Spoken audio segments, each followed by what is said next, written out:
پاکستان نے چین کو پاک چائنا ثقافتی کوریڈور کے قیام کی دعوت دے دی۔ وزیر مملکت برائے ثقافت و قومی ورثہ حذیفہ رحمان کی عالمی گلوبل سویلائزیشن کانفرنس میں شرکت۔ وزیر مملکت نے عالمی برادری بالخصوص چین کو دعوت دی کہ وہ پاکستان میں سیاحت، تہذیبی تحقیق اور قومی ورثے کی بحالی کے شعبے میں سرمایہ کاری کرے اور شراکت داری کو فروغ دے۔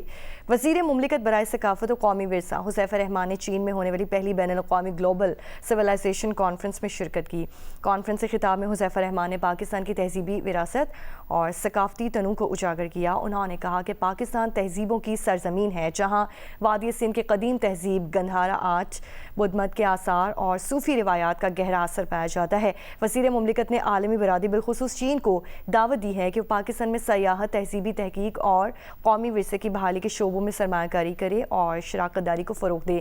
ان کا مزید کہنا تھا کہ پاکستان میں ثقافت اور ورثے کے فروغ کے بے شمار مواقع موجود ہیں اور ہم دنیا کو خوش آمدید کہتے ہیں کہ وہ ہمارے ساتھ مل کر پاکستان کی تہذیبی روشنی کو عالمی سطح پر پھیلائے۔ کانفرنس میں دنیا کے 140 ممالک اور خطوں سے تعلق رکھنے والے 600 سے زائد مندوبین، کئی سابق صدور، وزرائے اعظم، وزرائے ثقافت اور عالمی تھنک ٹینکس کے نمائندے شریک تھے۔